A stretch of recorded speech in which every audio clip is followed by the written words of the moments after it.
Good morning, Scott. Welcome to my podcast, One for the Road. It's really lovely to see you, mate. We've been chatting on Instagram, whatever, but it's the first time we've spoken face to face, isn't it? So, how you doing?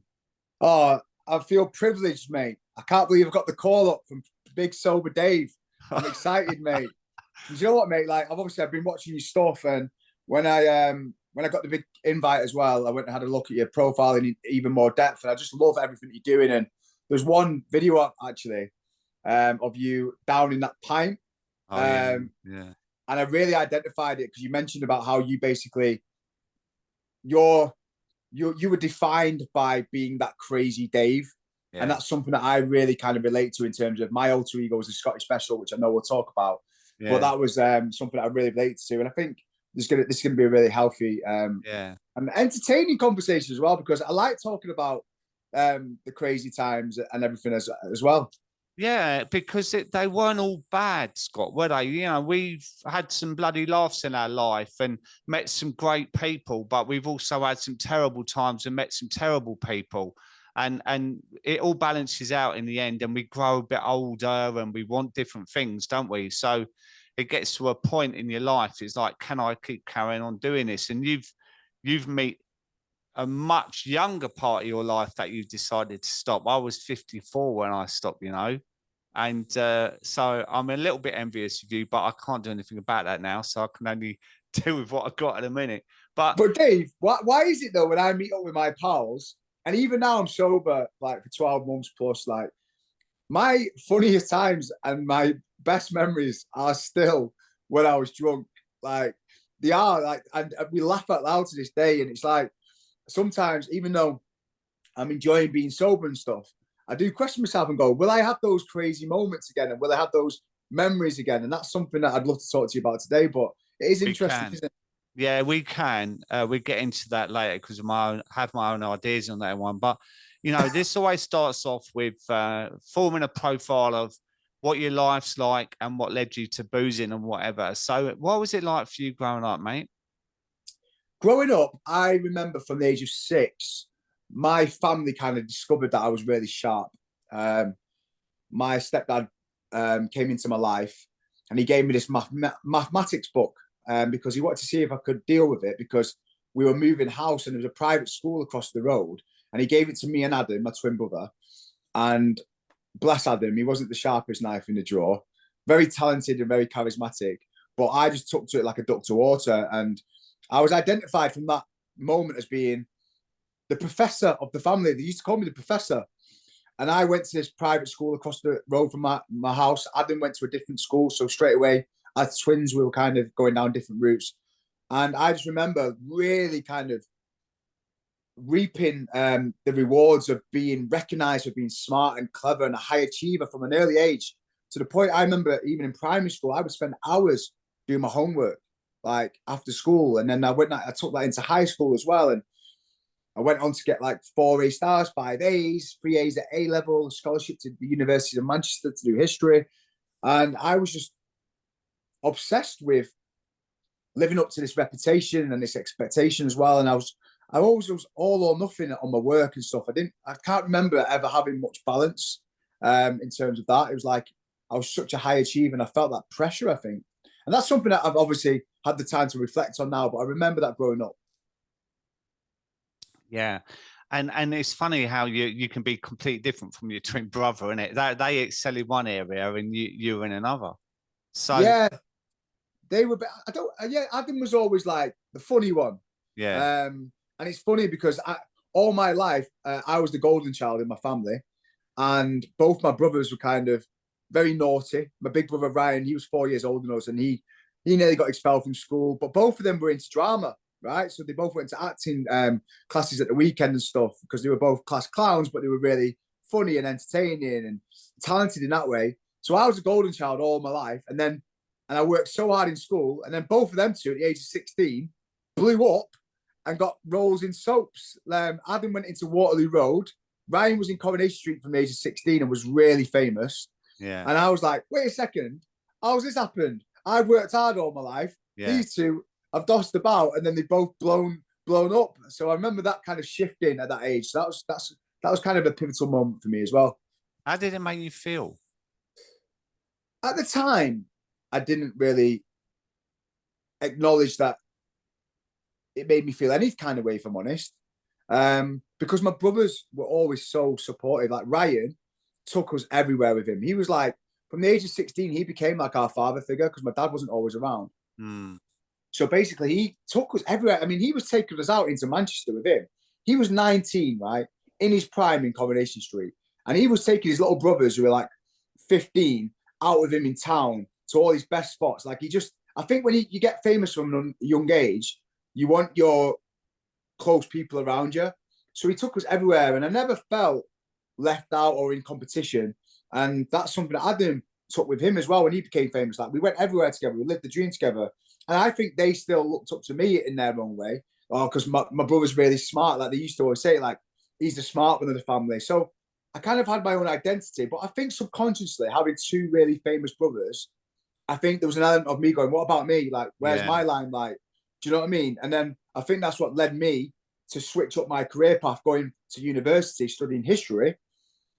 I was supposed to become a barrister and a lawyer, to then suddenly becoming a professional party boy and throwing parties for a living. I think I was looking for that limelight. Yeah. What stage of your life growing up did you sort of start drinking then? Was it when you went out with your brothers and that? Oh, Dave, it was well before that. Like, all I've ever known from the age of 13, 14 was we'd finish school on a Friday, we'd all rush home, get together. I used to chill with Adam's mates from Kingsway School around here locally. I didn't really spend much time socially with my grammar school mates. I was in with the local lads. And we just literally go and wait outside a shop, Dave, wait for someone to go in and ask them, will you go in the shop for us, mate? Yeah. And and I remember from an early age, it started off like WKDs, Wickeds, and all that. But then the ritual was a quarter-litre of vodka and a bottle of Fanta. That was what we had. And I had it for years and years. And so from the age of 13, 14, we were drinking on the streets. And I think it's actually scary to think how much my identity and my social skills have been so reliant on alcohol from an early age. And don't get me wrong, it escalated when we got older in the nightclubs and everything else. But from an early age, like, that was what we loved doing. And it was so part of our culture. Everybody was doing the same thing. It hasn't changed though, mate, because that's my story. What I say is being up the shops, hanging outside the off license, saying to the adults, like we used to find the money down the side of the sofas and stuff. And then just say to him, well, can you get us a couple of cans of beer in that? And like it shows the age difference, WKD. Ours was like bloody Foster's, which had no percentage now. I wouldn't even think about it when I was 20, Foster's, you know. But it was the start.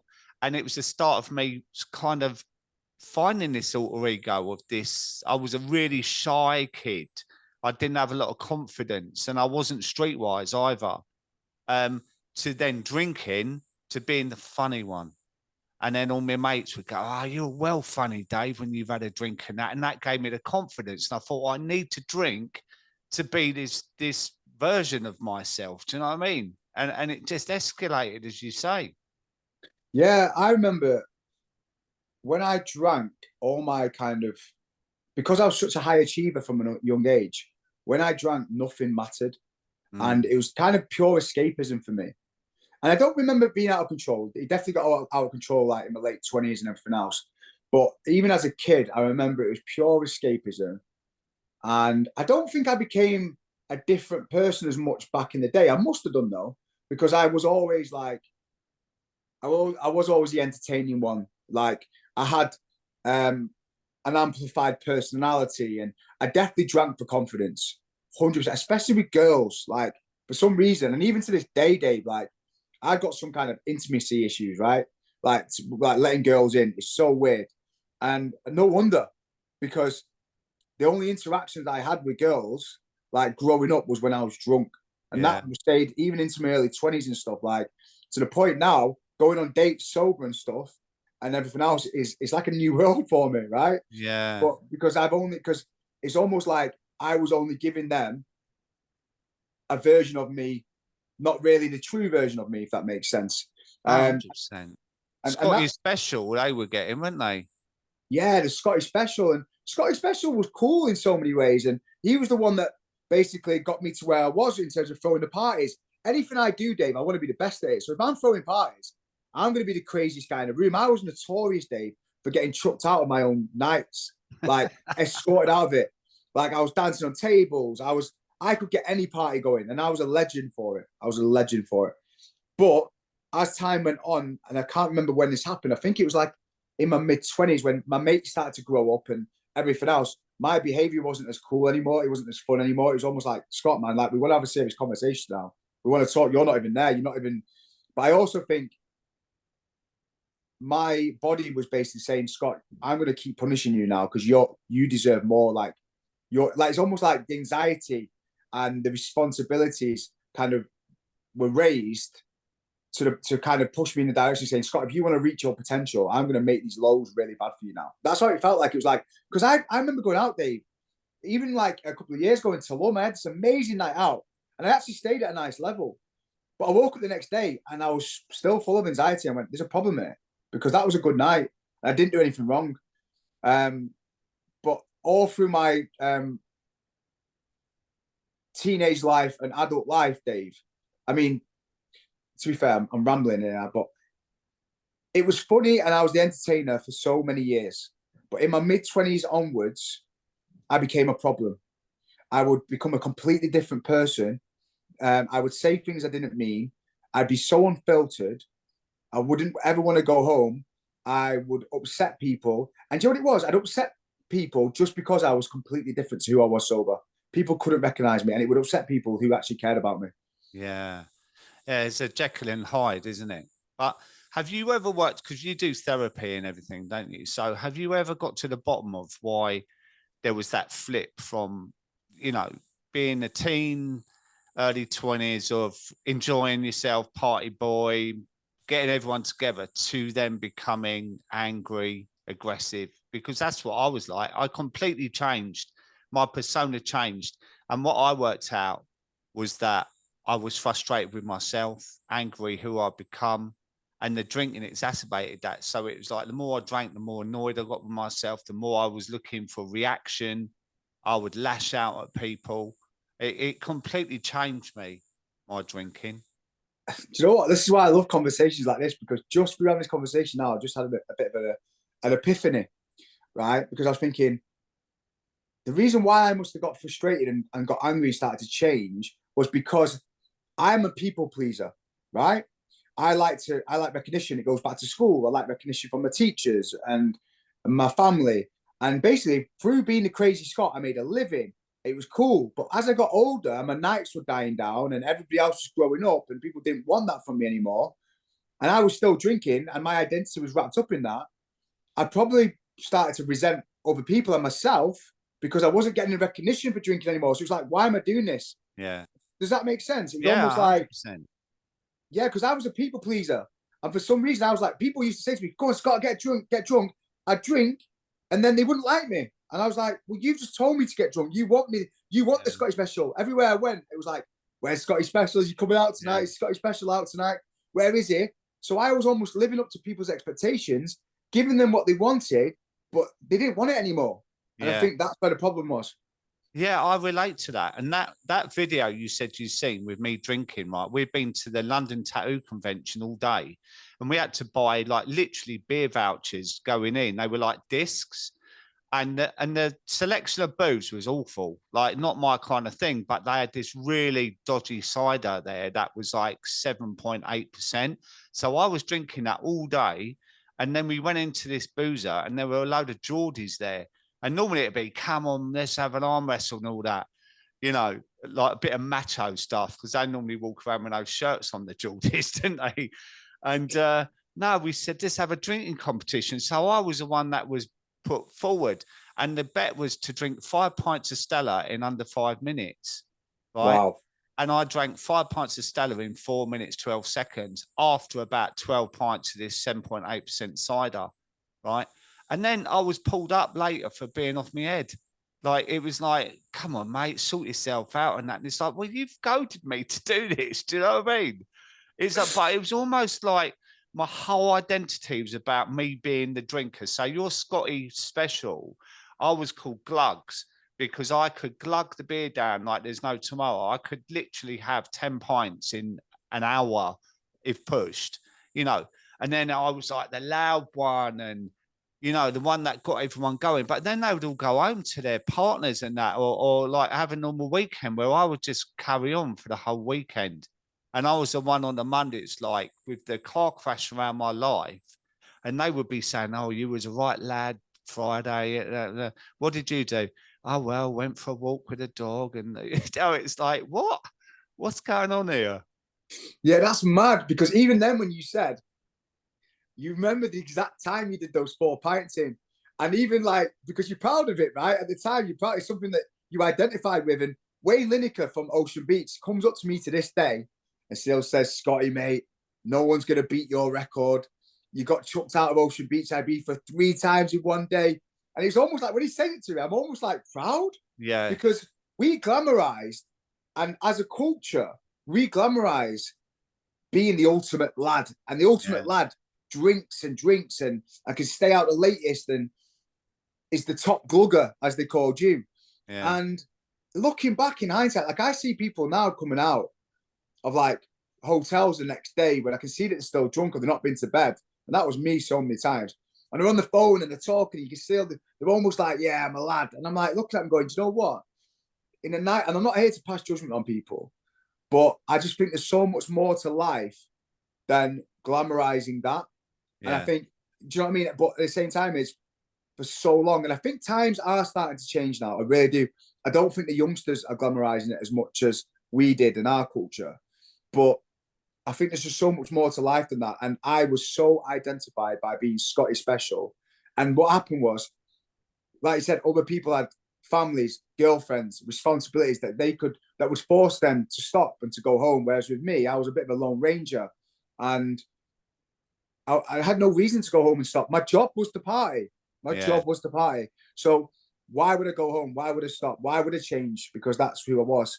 And it took every ounce and every strength of my body to make that shift. And I'm so glad I did. But wow, I've gone from being a professional party boy, Dave, to now being the founder of my own wellness brand. And it just goes to show, like, you can break down that identity and you can force a new one. But it's hard when you're in it. It is hard, mate. And it's hard. You sometimes have to reach a load of rock bottoms to really see, you know, and sometimes you don't reach a rock bottom. You just think, do you know what? I don't want to do this anymore. But with you, was it all social drinking or did you ever drink at home? All social, Dave. Never drank on my own. Yeah. Never drank on my own. I never even liked the taste of alcohol, really, Dave. I would never choose to have, like, oh, I really fancy a nice G&T. Like, I wouldn't ever drink to have one, Dave. I was all or nothing. And that's the funny thing, because when I went sober for 12 months in 2020, and then I thought, right, I don't want to be the boring sober guy. That's how I always defined it. Yeah. So I went back drinking again, and I thought, right, I can moderate. And do you know what, Dave? I could moderate. I could go out and have 2 drinks, but I got nothing out of it.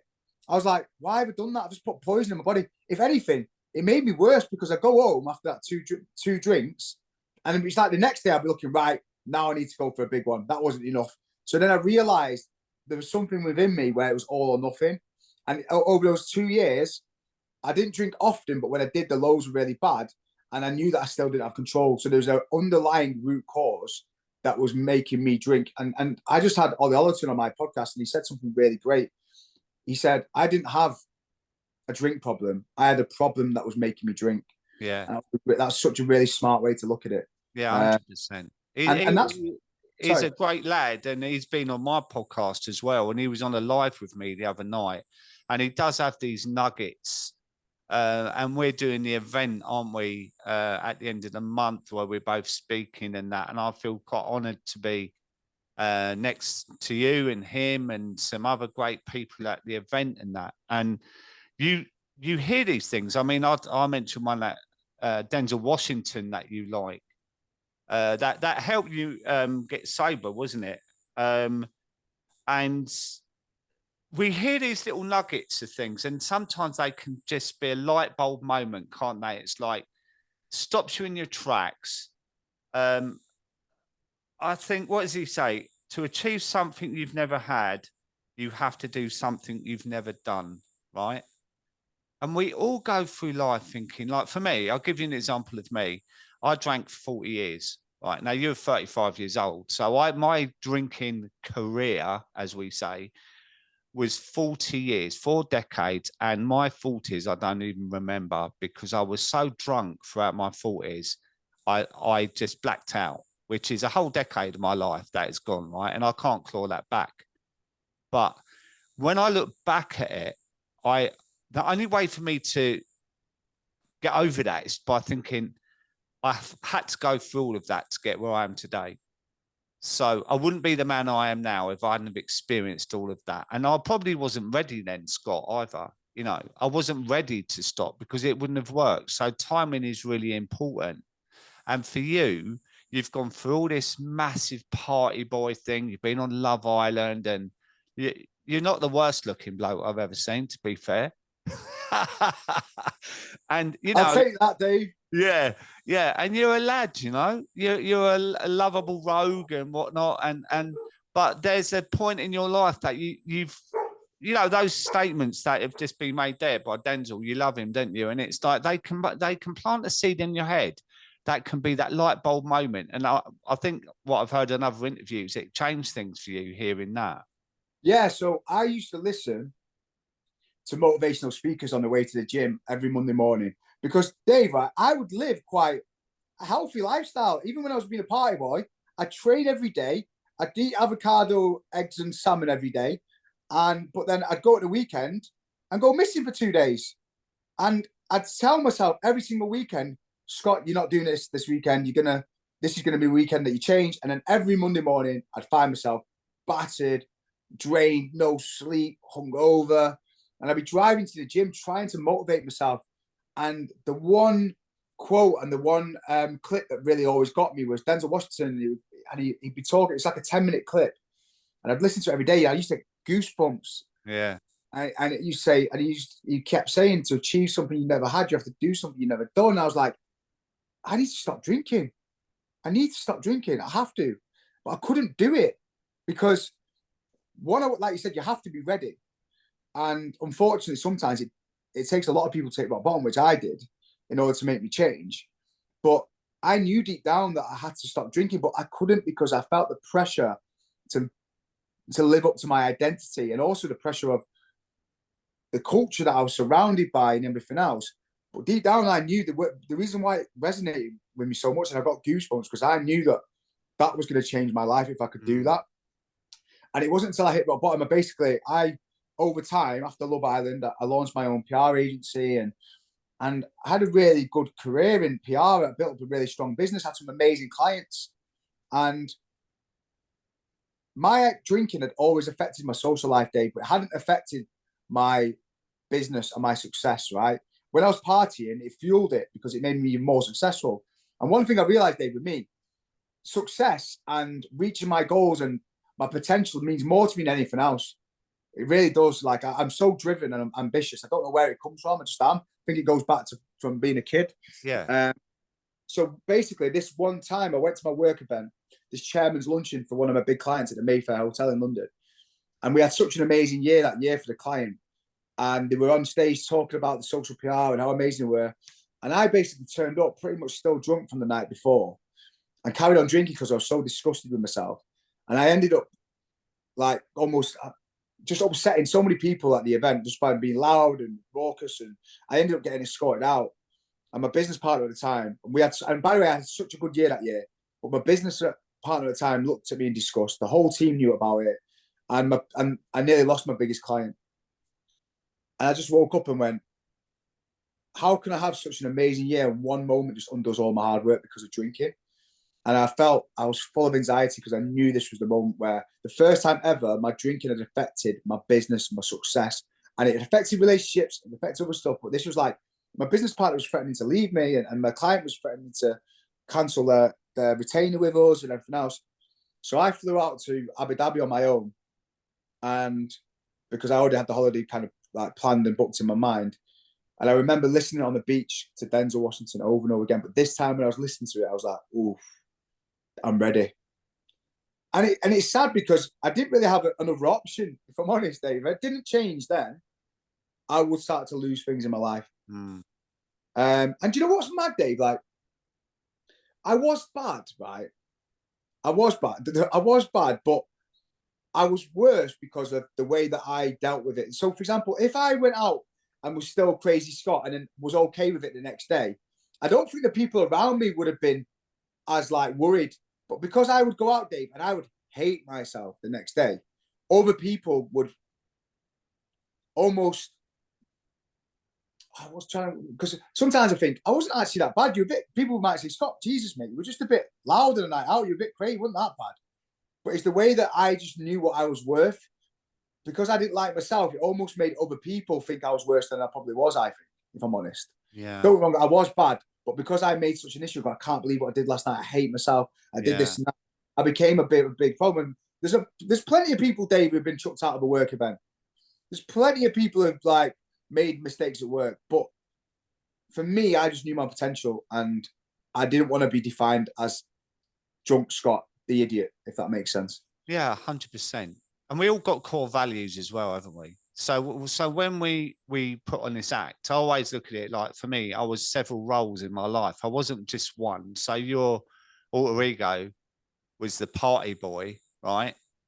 Mine was Glugs, but I also shapeshifted around many situations, many different people. I would put on a different outfit for that event or that person and whatnot. But a lot of the time it's because I didn't even know I was, because I got pissed from 14 years old. So I went through life with that identity of being that person who loves a drink. And I even envisaged my gravestone would be, he loved a drink, in inverted commas, you know, and I thought that'd be quite cool when I'm dead. And it's like, what am I thinking? Like, I'm literally thinking about my bloody tombstone with that engraved on the thing. Do you know, it was like madness and that, you know? And, but also with our identity, it really makes it difficult to stop drinking, because then we stand there and we don't know what our identity is without it. So when you say about your social life is based all around partying and the Scott, when you stop that, it's like, how do your mates see you? How do you see you? Like, how do you go out and try and enjoy that environment when you remove the one thing that gives you the confidence to enjoy that environment? Do you know what I mean? Yeah, it's interesting you said that, Dave. I fully relate with that. I did not know who I was. And if I'm honest, I'm still figuring it out now. I'm the closest I've ever been to knowing that. But it took me years, Dave. I didn't, like I said, I didn't know who I was because I would never spend those times alone with myself. I was always running away from myself. That's why I was always last man standing. I didn't want to go home. I didn't want to sober up. Like, I was running away from myself. And I don't know why. I think it's because I didn't like myself very much, because I knew what I was capable of. I knew, like, even before I went sober, I was recording videos of me talking about sobriety and stuff, because I knew that this was what I was meant to be doing. Like, I could feel my potential. I could see it. I could see myself on stage a little bit like Tony Robbins one day. Like, and it's funny because we're about to do this event together. All these things that I could see and envision, like, and even having food for thoughts down the wellness plan, like, these are all things that I knew I was capable of. And I think because I wasn't living up to it, that's why I was running away from myself all the time. And I think the biggest lesson my therapist ever gave me was, I need you to get comfortable being in your own skin and spending time on your own. And I used to finish work, Dave, even with this when I was still drinking, and I remember on the way home from work, I'd be looking at places to go. Could I go and see my family? Could I go and see my family? I did not want to come to the house on my own. Did not want to be on my own. And I remember actively having to force myself to go home and spend time on my own. And it was the best thing I ever did, Dave. Guess what? Now I prefer being on my own than being around other people. Because you're comfortable in your own skin. So it's incredible. And you know, a lot of people drink because they don't feel enough. You know, I know Marissa Peer, and she's a global speaker and she's amazing. And she was a guest on my podcast. And wow. the mantra is that are you enough? Right. So if the Scotty now sitting in front of me, if I said to you, do you feel like you're enough? You might say to me, well, there's room for improvement here. There's always room for improvement, right? But if I was to go back to that mid-20s onwards, Scotty, like, did you feel enough then? No, not at all. Not at all. And it's something that I battle with all the time now.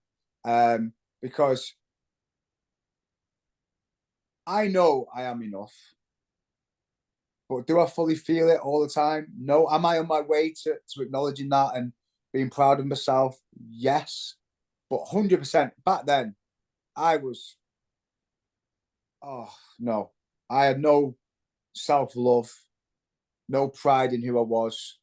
You know what, Dave? I was surrounded by successful people as well. Soap stars, celebrities, millionaires, business owners, footballers. Do you know what? Even looking back now, and this is why these conversations are great. Like, no wonder I didn't feel enough. No wonder I was drinking. I was living a charade amongst all these people and trying to keep up and catch up with these people when no wonder I didn't feel enough. But also, your two brothers found fame at 16. Yeah. You know, so it could have started there, where you as the intellectual one, and it's like, hold on, they're mega famous now, and where am I on this? You know, and that makes us try and be something else than what we're not. And when I say I feel enough now, that isn't through my success or anything like that. That's me waking up in the morning, stroking my beautiful little Chihuahua Rose, and saying, do you know what? I feel really content in my life. And it's got nothing. Oh look, like your dog heard about my dog. It's like, what about me? Have you Great ever noticed timing. that thing? Yeah, yeah. But do you know what? I wake up with. I'm really, really content in my life. How long have you been sober for, Dave? Well, in 2 days' time, 5 years. There we go. And I think that is the journey that I'm on. I couldn't sit here now and tell you that I wake up every morning and I feel content and I'm enough. I don't. I'm on my way. I'm miles better than I was. Yeah.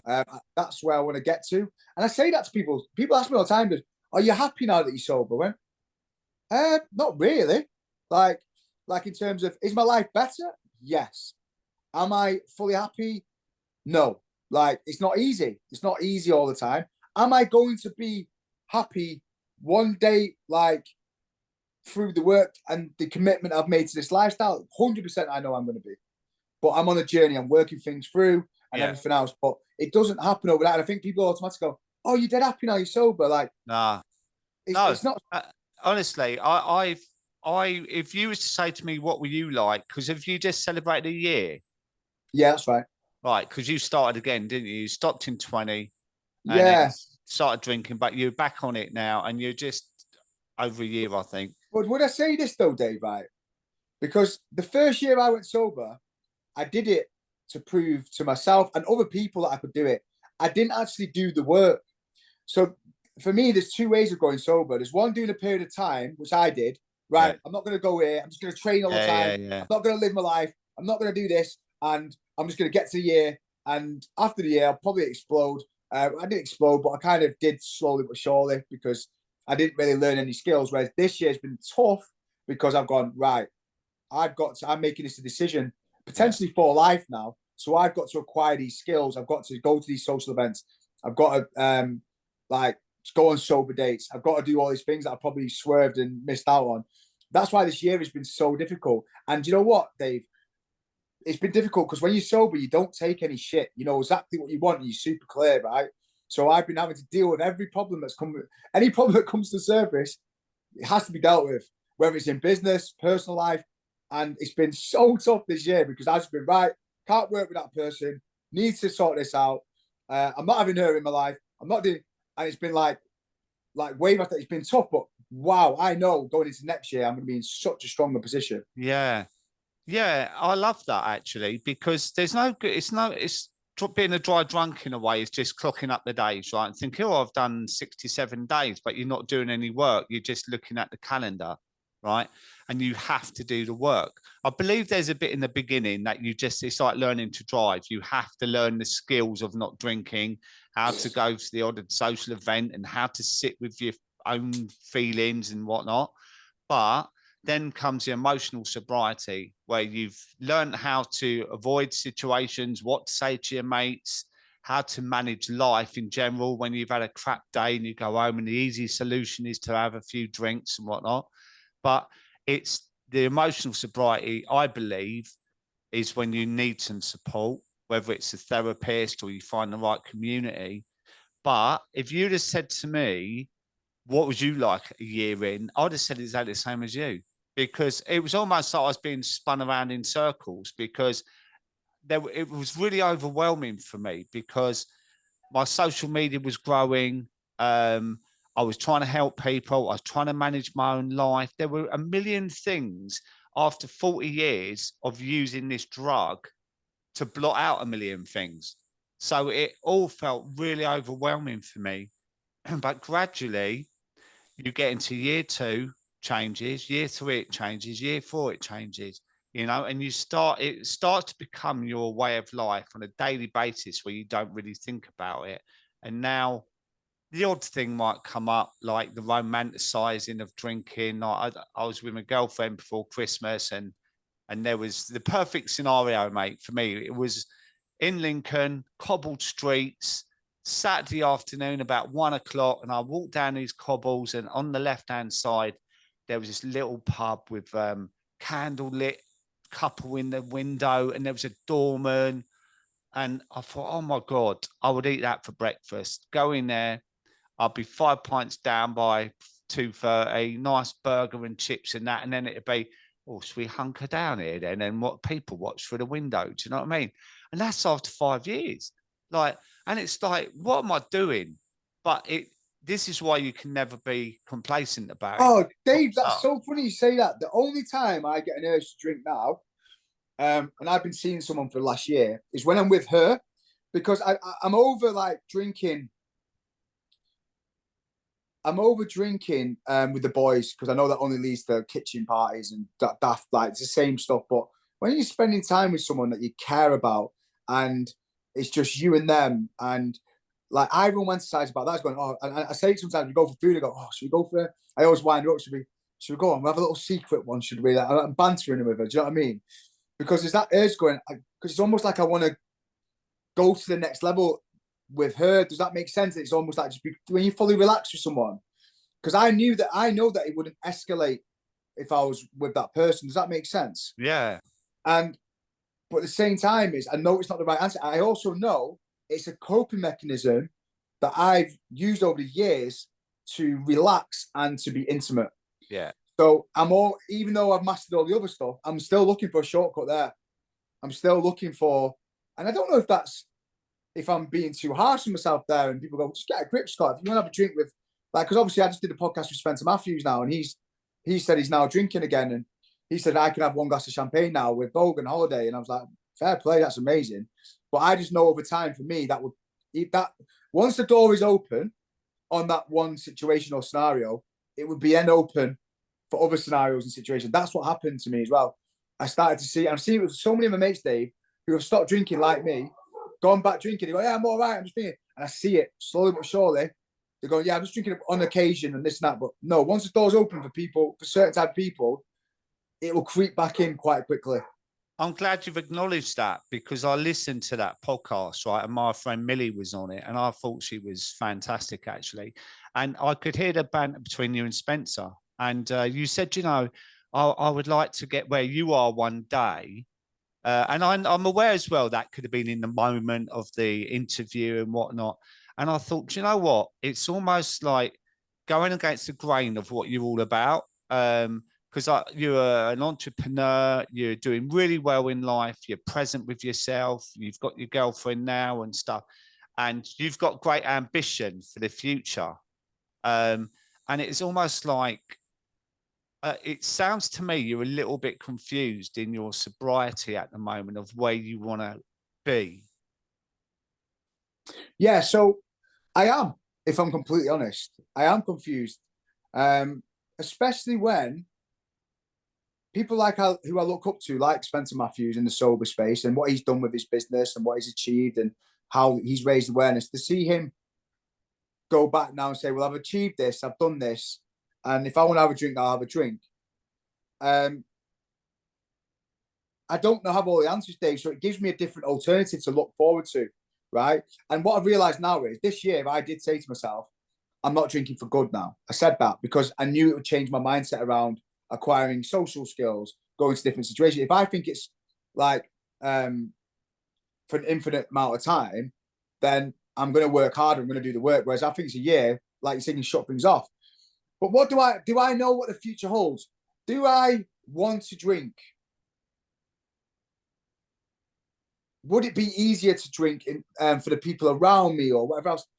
Like for example, Dave, the best summary I can give for this is I went on holiday recently with the girl that I've been seeing, which is, and we're not official, by the way, so we might have to talk about this in the podcast. But anyway, we'll tell us. I went on holiday and I remember sitting in this bar and I was surrounded by drinking alcohol, and the old Scott would be so tempted to drink, would want to drink. I was sat in that bar, Dave, and I did not want the alcohol. I did not want the drink, but there was something missing in me. There was something where I felt like I was missing out, or there was a level of control, and it wasn't the alcohol, right? It was the fact that I couldn't be fully switched off and present. In the back of my mind, all my businesses were running around, everything was running out. I couldn't just be me. I couldn't, like, whereas the one thing that I got from alcohol was I just didn't give a shit about anything or anyone. And it's not the alcohol that I'm chasing. It's how do I get to that point where I can just be fully relaxed and being. And so the idea of one day being able to drink and just to relax, it's a fantasy. A fantasy, yeah. It might be a fantasy. Yeah, it's a fantasy. But I also don't have the answer of how to get to that point. So I leave that fantasy alive, right? I leave it alive for me, but I do also know that what it is, and it's essentially potentially a fantasy. But I do fully believe that I will get to the point where I can fully relax and switch off and tune out. It takes time, mate, and it takes lots of work with therapy and stuff. And all I say, when you say, you look up to Spencer and that, and if he can manage that successfully, fair play to him. But I know that the statistics show that less than 5% of people that have developed a poor relationship with alcohol cannot do that. And all the people that I've spoken to and worked with as well cannot do that. And I say, if you can have a drink and then go and have a cup of tea and watch a film and not even think about having another drink, then maybe you can do that.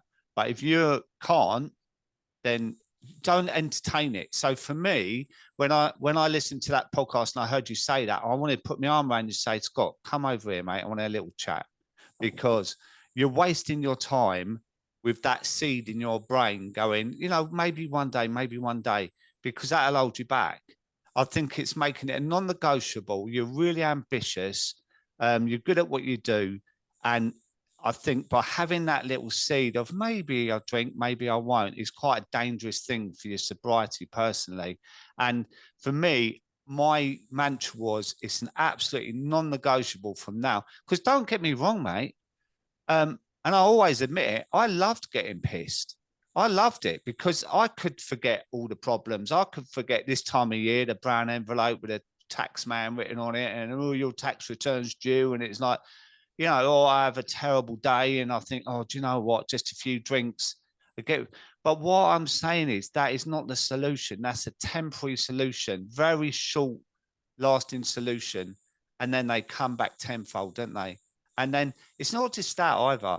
It doesn't stop there with the one drink, does it? Because then next time you think, I can do it now. I can manage it. And we've got to remember it's a highly addictive drug that plays tricks constantly on our mind, where we romanticize alcohol and we think, the romanticizing of what Spencer does there is like he can have the glass of champagne is where a lot of people will go, do you know what?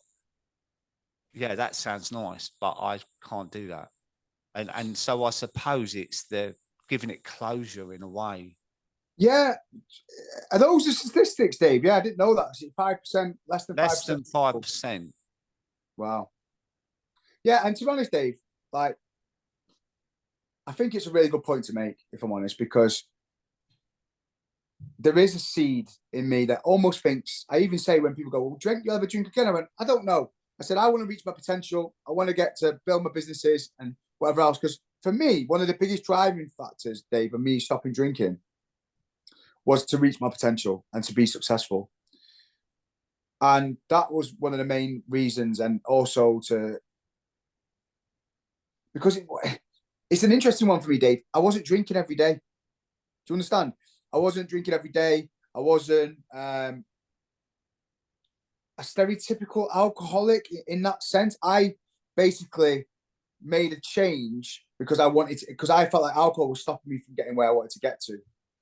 So when I idolized about that, I think it's because of those reasons. However, what I'm starting to reason now from being sober is what I'm starting to experience is all the other stuff going, oh, wait, I know who I am now. Oh, I've got better relationships with people. Oh, so all the other things start to come around. Whereas in actual fact, when I first started to go sober, Dave, it was like, wait a second, if you want to get here, you're not going to get here by doing that. But I think over time, I'm starting to experience going, oh, right, there's deeper meaning to this sobriety than what I actually started out for. And that's why they call it a journey, isn't it? Mm. You know, you're on a path now. And when I say you're confused, that's not a criticism, that's an observation. Oh, I am confused. 100%, Dave. I hold my hands up. I'm confused. And I think I've seen it a million times. Anybody goes sober, it's confusing, like until you get to a certain point, I think. So yeah, I'm 100% on board with that. And do you know what? The statistics are high as well. The amount of entrepreneurs as well that don't drink now. And I think you know Stephen Bartlett, don't you? And he doesn't drink now because it holds you back, doesn't it? It's like when you think about a Monday morning, right? If you've been out on a couple of nights out, how you present yourself at work compared to now when you haven't been drinking, it's a completely different ball game, isn't it? Oh, Dave, I don't function or work. Like if I drank, I would literally be in work on the Monday, but I'd just be ticking boxes. And as an entrepreneur, you can't tick boxes. You need to have that creativity flow and you need to be thinking outside the box. Like I call it like the limitless pill. When you go sober, especially in business and your work life or anything that you're doing, like it's like taking the limitless pill. You're like, oh my God, like I've not even been using this part of my brain and I'm so much more productive, more high energy. But that's my biggest problem though, Dave. It's almost like, and I've also had a test recently for ADHD, which I think anybody who's had it before has always told me, Scott, you've got ADHD. And I never really thought there'd be any kind of benefits to understanding it, but I'm starting to understand it now. That I live constantly in fight or flight mode, constantly. Everything's urgent, need it now. Like, do you know what I mean? I'm even on this podcast, I'm enjoying it, but I'm thinking, I've got 20 million things to do after this podcast, right? Yeah. And I think that's why, I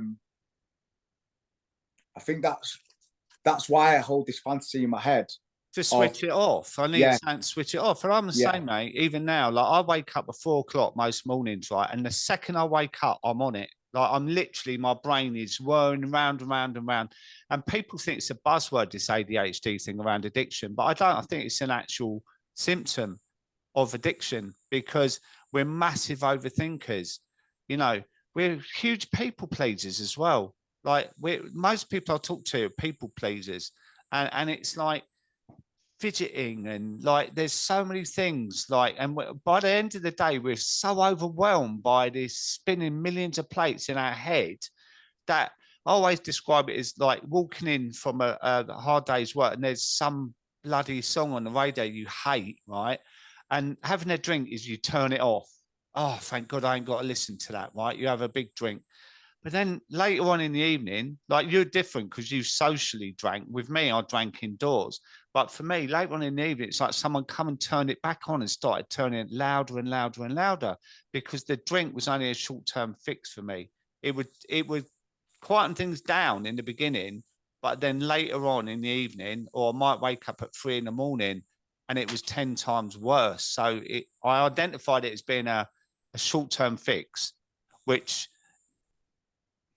you know, for me, it was like, why am I sacrificing hours of my day for an hour's worth of drinking? like to turn it off. And it made more sense to me that I just got to completely cut it out of my life, like I'm allergic to it, like a nut allergy, that if I drink now, it'll go bandy. And yeah, that's interesting, because I always say, like, stop focusing on what you're missing out on when people are going sober, and focus on what you're going to gain.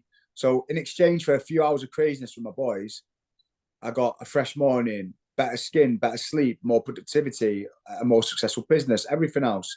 But Dave, I've got a question for you. So it sounds like me and you are cut from like slightly different cloths, in terms of you were drinking on your own at night, yeah, to cope with your I don't know, your overthinking and whatever it was you were missing. I could go 2 weeks, 3 weeks, a month without drinking, but then it'd be like some kind of explosion. Like, so would you define me as an alcoholic? And would you still say that we're cut from the same cloth in terms of why we drank? Does that make sense? Like, because I'm interested, because yeah, when yeah. my mum stopped drinking, and then I say to my mum goes, "Oh, I couldn't drink, Scotty, because you drank two bottles of wine every single night." But I said, "Mum, you're different to me because you drank every day." She went, "No, I'm not different, Scott. Like, you are still an alcoholic, like she do." And I'm really interested to see your opinion on that. I don't personally like the word alcoholic because it No. slaps a label on you straight away, right? And some people like that label and it helps them, but for me, I don't like that label.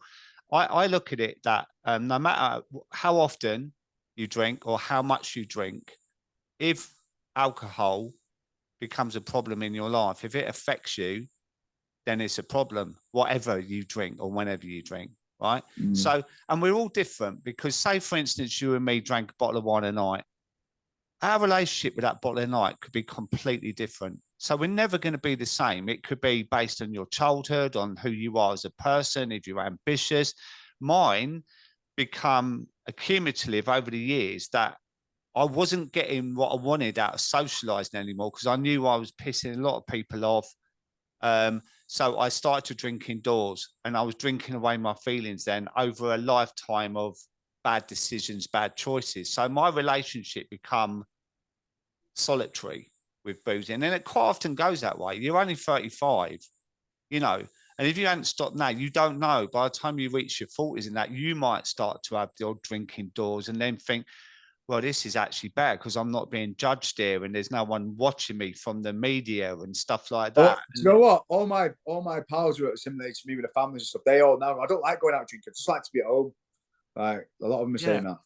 But when you start introducing it at home, that's when it really ramps up, because you can pass out on the sofa and you're free pouring as well. So you're not keep going up to the bar, you're just pouring it in a glass and drinking it, right? So it doesn't really matter how different we are. Drink was obviously a problem for you, and drink was a problem for me. Whether you like that label alcoholic or not, it's a problem. And if it affects your daily life, your health, your mental and physical health, for me, my my cholesterol, my blood pressure was sky high, my heart rate was fast, I put on loads of weight, and I was a mess. So that was through the progression. But what I'm hoping is for you, Scott, is that you've nipped it in the bud now. And with the therapy and talks like this and being at events where you can talk about your development, that you will start to think, you know what? That idea of maybe it would be nice to drink one day will soon diminish, and then it'll come a non-negotiable that you're living your life like you are the true, authentic Scott, and be really, really happy with that. Yeah, 100%. And I think I'm on my way to that, Dave. I really do. But I think, like, even like with the name of my podcast as well, learning as I go. I'm just learning as I go and being honest and raw and just Yeah. open. Well, because if I was to sit here and go, "That's it, guys, I'm never drinking again, I'm fully happy," and this and that, like, Yeah. it wouldn't be a fair reflection. Like, I want to get to that point and I want to be there, and I'm on that journey to get there. So I'm I hear excited. you, mate. And I listened to your episode the other day when you was on your own, and you were brilliant on it. And I urge people to listen to that because I thought you was really intelligent and articulate about how you felt. And this Yeah. isn't me trying to persuade you to do it. This is me to maybe point out that that's where I've got as well. And it's been the best thing I've ever done. And it is a I don't know why I have a problem with the word journey, because I always say it in an American in my head when I go journey. But you know, it is a journey, and yeah, you find your way, and you have to find your way in your own. You know, that's all part of it. Dave, And something I'm interested in. Obviously, you're 5 years sober. Like, how do you switch off that brain of yours? Then, what do you do to chill and relax? Like, when do you find peace without drink? well, it'd be easy to say I climb mountains, which I do. But do you know what? I love a good film, and I will hunt one down. I saw one the other night, Flowers of the Killer Moon, which went on for about 16 years. It was an absolute epic film. But I find by watching a good film or something, I really stop to think about things, and I have to put my phone in the other room. Otherwise, I'm always checking my phone, and you know, I lose track of that. I'm not a great reader, but I love where I live in the middle of nowhere. I love walking my dog, spending time with girlfriend. Normal things in life, nothing extravagant. But I've had to adapt to life without that either really high of the going out mad crazy or the really lows of the hungover mornings and whatever. I've found a kind of a balance where I'm quite content. And if I do have a bit of a bad day, I just accept it as a bad day, and that's where I am with it. It's almost like I've grown up. I'm not seeking these huge highs and lows in life, and that's why I feel quite balanced, really. Oh, that's what I got. I got a tattoo on my arm, balance. That's the Oh, word that I'm looking for. It's my first ever tattoo. I got it a few months ago because I feel like I'm finally on my way. But I think that's something I've got used to, Dave, is just living here, yeah, not feeling like I have to live up here all the time. yeah. And I've still got self-sabotage behaviors. Again, something I talked to with all the other on it. It's almost like I find comfort in being either really high or really low. And I find it really difficult just staying here. But that's And that's learned something. behavior as well, being like that. You know, living a life like that of really high and low is learned behavior, and it's breaking that thing, and then living a life where you're comfortable with the mediocre sometimes. And when you're people pleasing, when you're always searching that high and low, that can seem boring, Mm. can't it? It's like, oh, why do I want to like put me a flipping barber jacket on and walk around the lanes in where I live? Yeah, but it's actually you really can feel nurtured by doing that because you've let go of that learned behavior from the past and that, and you adapt. We all adapt, don't we? We all grow and move and adapt to life and that, and it's seeing it through a different lens. I think I look at life in a completely different lens to 5 years ago. I'm a totally different person inside, not by my achievements, but inside. I just look at life totally differently now, which is wonderful for me. Yeah, amazing, Dave. Well, you're an inspiration to me, Dave. And this conversation's really helped me as well. And it's I'm glad that you identified just some of those kind of question marks in my head and a little bit of confusion because that's something I want to be honest about. And I think Yeah, anybody's going sober now, especially people who are about. I mean, I class myself as 2 years sober now because, like I said, the first time was kind of just to prove I could do it. The second time is where I've done the real work. yeah, And I think anybody who's around this point will be experience the same confusion and will be yeah. fantasizing about certain elements. And I think that's normal. That's part of it. And It is um, part of it because yeah, you have to experience that to grow, move on, don't you? So, mm, but Scott, I know you're a busy man, and I really, really appreciate your honesty in this podcast, and I've really loved it as well. And I get to meet you soon. You'll be running that 10K. I'll be walking it with my Zimmer frame, and yeah, I really look forward to meeting you at the event, mate. And yeah. that's near Gatwick, isn't it? The links from my bio. The I think 28th of Jan, Pippingford Park. that's it. We're doing the run, obviously powered by Breakpoint, which is Ollie Ollerton's amazing community and brand, and it's all for a great cause as well. And yeah, I want to see everybody down there. We're going to basically Yeah, celebrate finishing dry January on a high. yeah, And I think Ollie said it as well before. Usually we do dry Jan and then we just go out and get steaming to yeah, celebrate. So yeah. what better way to finish the dry month by doing something healthy and productive and feel good? So a nice run. You can go at your own pace. And then obviously it's going to be the event after with people like myself, you, Dapper Laughs, Paul Morton, a few other people talking. So it's going to be exciting. Yeah. And you know, getting the community together as well, and seeing there is a life about the booze and that, and it's for Alcohol Change UK, and the links are on our bios and that if you want to come along and meet us and enjoy the day. So thank you so much, mate. Thank you, Scott. Lovely to see you, and I'll see you at the end of the month. Thank you so much, mate. Legend. See you later, mate. Cheers, mate. Bye.